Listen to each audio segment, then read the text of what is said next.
Boa noite a todos. Nós, com este estudo, vamos concluir a série que começamos semanas antes, à qual demos o título Encontros Marcantes com Jesus. Hoje iremos falar acerca de um segundo encontro marcante entre Jesus e o apóstolo Pedro. O primeiro desses encontros marcantes, ao qual nós fizemos referência, foi quando os olhares de Jesus e de Pedro se cruzam no pátio do sumo sacerdote, onde Jesus estava preso e ia ser julgado. Depois de Pedro ter negado 3 vezes, os seus olhares cruzam-se. E nós já tecemos algumas considerações acerca desse encontro. Encontro do olhar. Jesus foi preso, condenado, morreu, ressuscitou. E tinha aparecido já 2 vezes aos discípulos.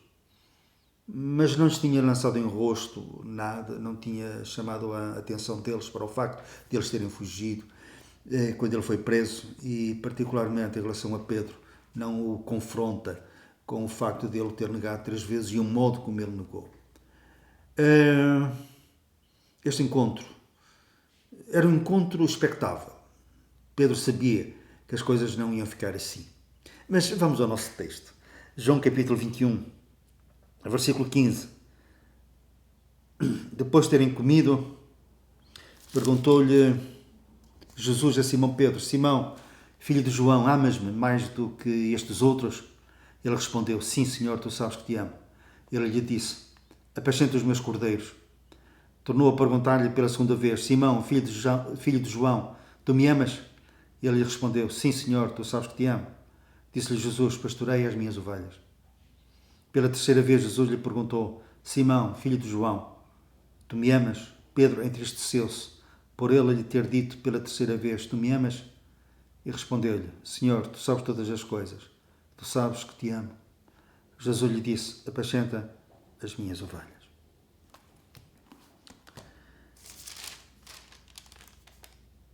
Pedro precisava de espairecer. Ele tinha chorado amargamente o facto de ter negado Jesus, tinha-se arrependido genuinamente. Jesus ressuscitado já tinha aparecido 2 vezes aos discípulos, onde ele também estava presente. Mas não houve qualquer repreensão.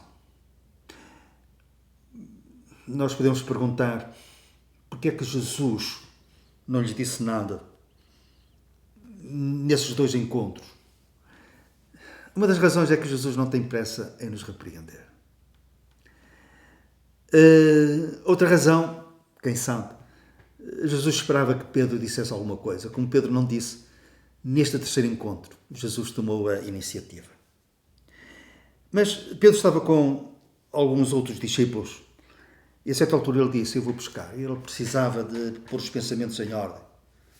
Precisava de estar sozinho. Por isso, ele disse: Eu vou pescar. Mas os outros, sabendo que Pedro estava a viver uma situação difícil, conheciam-no bem. Havia ali uma tristeza que era palpável. Eles, por solidariedade, disseram: Nós vamos contigo. E Pedro pensava que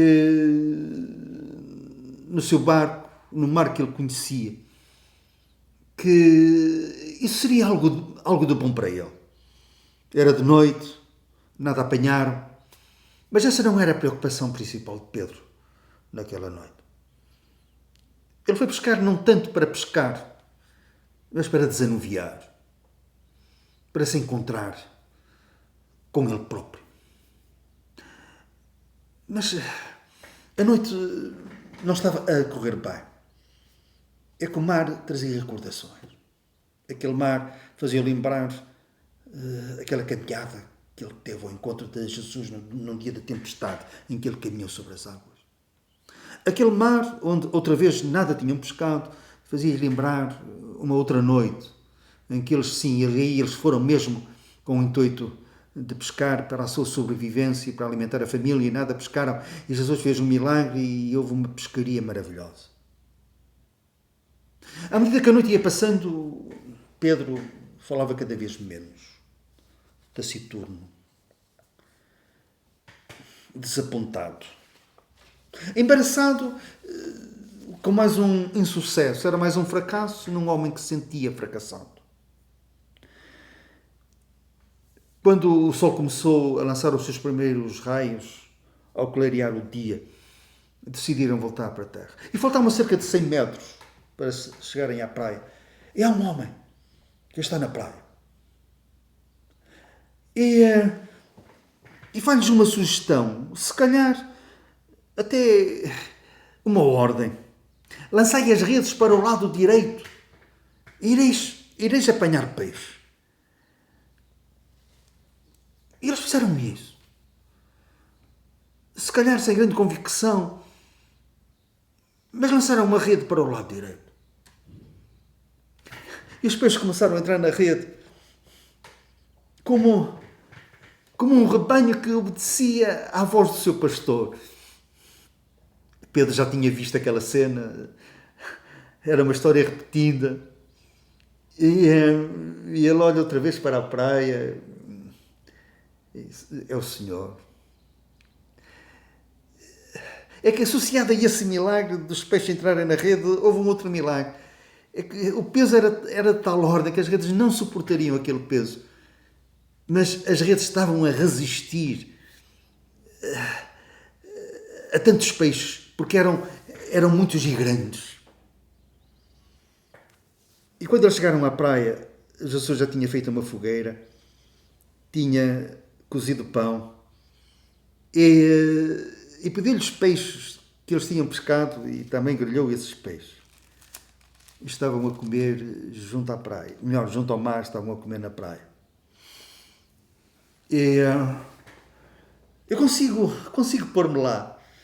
Não havia gargalhadas, não havia uma alegria efusiva, ainda havia embaraço. E Pedro, que era o mais falador, fazer aquela refeição, se calhar era aquele que mais calado estava. E a fogueira, Jesus, ele lembrava-se da outra fogueira no pátio do sumo sacerdote. E Pedro tinha aquele sentimento, vai ser agora que ele vai falar comigo. Agora vou constatar, vou ser colocado em frente, vou enfrentar as consequências do meu ato irrefletido, 3 vezes irrefletido. E Jesus pergunta-lhe, há quem diga que Jesus o chamou à parte. Procurei na Bíblia, mas não encontrei essa referência. A negação tinha sido em público. E eu acredito que Jesus o tinha interpelado também em público, na presença dos outros apóstolos. E Jesus pergunta-lhe 3 vezes.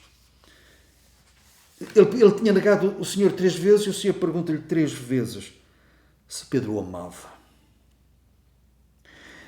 E nessas 3 vezes Pedro diz que sim, e o Senhor o incumbe do ministério. Disse primeiramente, apacenta os meus cordeiros, depois disse, pastorei as minhas ovelhas, e depois disse, apacenta o meu rebanho. Porquê é que o Senhor também o fez na presença dos outros? Para conferir autoridade a Pedro. Para que ele não ficasse o resto da vida diminuído perante os outros discípulos. E Jesus, falando como falou a Pedro, disse-lhe, por outras palavras, eu confio em ti, os meus planos como os meus dons são sem arrependimento. Tu para mim continuas a ser, nos meus planos, nos meus propósitos, tu és um pescador de homens.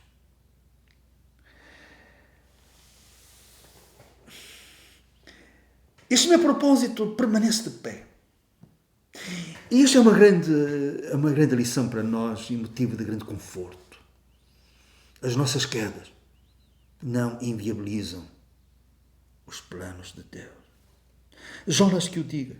Ele fracassou face ao propósito que o Senhor tinha para ele ir à grande cidade de Nínive, a pregoar um arrependimento que seria necessário. Ele fracassou nesse propósito. E ficou assim? Não. O Senhor deu-lhe uma outra oportunidade. Como também deu outra oportunidade ao apóstolo Pedro. Como também nos dá outra oportunidade, uma e outras vezes. A Bíblia até vai longe, vai muito longe, nós pensamos que é longe demais, diz que o justo, mesmo caindo 7 vezes, o Senhor o levanta. Quando há arrependimento genuíno, quando há uma vontade séria, que vem da alma, de pôr mãos ao arado, e apesar dos tropeços, apesar de as nossas pausas no nosso relacionamento com Deus, é sempre possível recomeçar. Mesmo que o vaso se tenha partido, mesmo que esteja em cacos, o Senhor pode fazer um vaso novo. E muitas vezes, mais lindo e mais útil, um vaso com maior honra para a glória e serviço do Senhor. Com esta conversa, a barreira que havia entre Pedro e o Senhor, porque já não havia barreira entre o Senhor e Pedro, face ao seu arrependimento prévio. Mas essa barreira cai. E agora Pedro está novamente livre para voar alto. Isso aconteceu no dia de Pentecostes, quando cerca de 3.000 pessoas se converteram face ao poder e à eficácia da sua mensagem pelo poder de Deus. E até ao fim, Pedro não abrandou. E mesmo tendo a morte à sua frente, morrendo como mártir, diz a história daquele tempo, os historiadores contemporâneos dizem que Pedro, ao ter que enfrentar uma morte por crucificação, ele disse que não era digno de ter uma morte assim, de morrer como o seu Senhor tinha morrido. E então concederam-lhe o desejo de ele ser crucificado de cabeça para baixo. Nós podemos perguntar, e se nós perguntássemos a Pedro, Pedro, porquê é que fostes tão longe? Fostes longe na negação, mas também fostes longe na recuperação. Fostes longe no teu recomeço. Fostes longe na aprendizagem que tiveste após a queda. A resposta dele seria, mesmo de longe, foi perto, comparado com a distância que o meu Senhor teve que fazer do céu dos céus à terra. E na terra, achado na forma de homem, percorreu uma distância maior ainda até à cruz, a morrer por mim. Para ser o meu Salvador, para ser o meu Senhor, para ser aquele que cura as minhas feridas e que restaura a minha alma e que me tem guiado depois disso pelas veredas da justiça, por amor ao seu nome. E é com ele que eu passarei a eternidade, onde me espera a incorruptível coroa de glória, a quem ele dará àqueles que apacentarem fielmente o seu rebanho. Sempre se abençoe.